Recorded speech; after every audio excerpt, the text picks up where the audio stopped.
Hello everyone, welcome back to our YouTube channel cook with Varshini. And ఈ రోజు recipe వచ్చేసి ఏంటి అని అంటే చాలా చాలా టేస్టీగా, ఎమ్మీగా, సింపుల్గా మనం ఇంట్లోనే మన ఫేవరెట్ అయిన పాస్తా రెసిపీని ఎలా తయారు చేసుకుందామో చూసేద్దాం.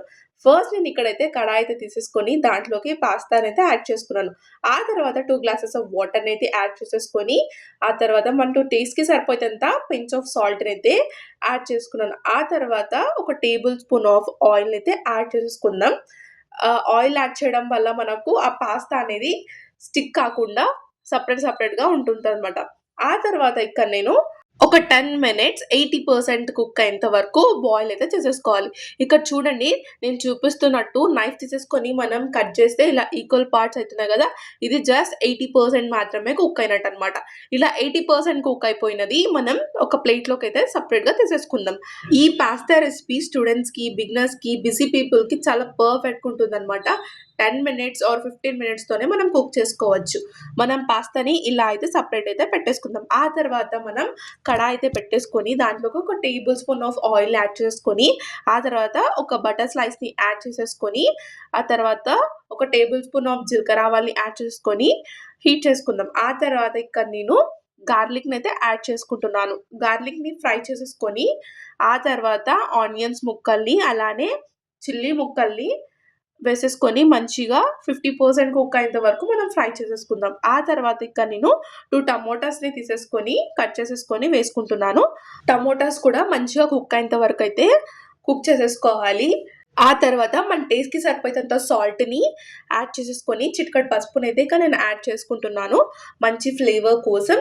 ఆ తర్వాత కలుపుకుంటూ ఒక 2 మినిట్స్ పాటు మనం ఫ్రై అయితే చేసేసుకుందాం. ఆ తర్వాత మన టేస్ట్‌కి సరిపోయేంత అలానే మన స్పైస్‌కి లెవెల్‌కి సరిపోయేంత కారంనైతే యాడ్ చేసుకుంటున్నాను. మంచిగా మిక్స్ చేసేసుకొని ఆ తర్వాత ఈ మొత్తం మిక్స్‌ని మనం పేస్ట్‌గా చేసేసుకొని ఇక్కడ యాడ్ అయితే చేసేసుకుందాం. ఆ తర్వాత ఇక్కడ ఒక టేబుల్ స్పూన్ ఆఫ్ ధనియాల పొడిని, అట్లనే ఒక టేబుల్ స్పూన్ ఆఫ్ గరం మసాలాని యాడ్ చేసేసుకొని మిక్స్ చేసేసుకుందాం. అలానే ఒక గ్లాస్ ఆఫ్ వాటర్‌ని యాడ్ చేసేసుకొని మనకు మ్యాగీలో కానీ, ఇప్పిలో కానీ ఒక మసాలా వచ్చింటది కదా ప్యాకెట్‌లో. ఆ మసాలాని ఇక్కడ నేను ఒక టేబుల్ స్పూన్ యాడ్ చేశాననమాట. మిక్స్ చేసేసుకొని మనం బాయిల్ చేసి పెట్టుకున్న ఆ పాస్తా ఉంది కదా! ఆ పాస్తాని మొత్తం యాడ్ చేసేసుకొని మంచిగా మిక్స్ చేసేసుకొని ఒక 2 మినిట్స్ పాటు మళ్ళా మూత పెట్టేసుకొని కుక్ చేసేసుకుందాం. చాలా చాలా టేస్టీగా, పర్ఫెక్ట్‌గా బాయిల్ అయిపోతుందనమాట. ఇక్కడ నేను ఒక చీజ్ స్లైస్‌ని యాడ్ చేశాను.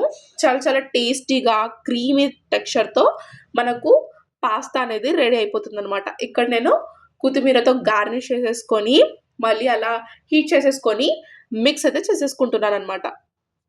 గైస్, చాలామంది పాస్తా అంటే భయపడతారనమాట. రెస్టారెంట్‌లో చాలా బావుంటుంది, ఇంట్లో రాదు అని అనుకుంటారు. కానీ నిజం చెప్పాలంటే పాస్తా కూడా రైస్ లాగే సింపుల్ ఫుడ్డే. కరెక్ట్ స్టెప్స్ ఫాలో అయితే టేస్ట్ ఆటోమేటిక్‌గా చాలా చాలా బావుంటుంది. కంపల్సరీ ట్రై చేసి చూడండి. గాయ్స్, ఇలా మనం simple, tasty, cheesy pasta ready అయిందనమాట. చూడడానికి సూపర్ ఉంది. టేస్ట్ మాత్రం ఇంకా నెక్స్ట్ లెవెల్, చాలా సూపర్‌గా ఉంటుందనమాట. ఈ రెసిపీ మీకు నచ్చితే ఇంట్లో ట్రై చేసి కామెంట్‌లో చెప్పండి ఎలా వచ్చిందో. Guys, if you like our videos, please do like, share, subscribe our YouTube channel Cook with Varshini. Thank you so much everyone for watching this video. Bye guys.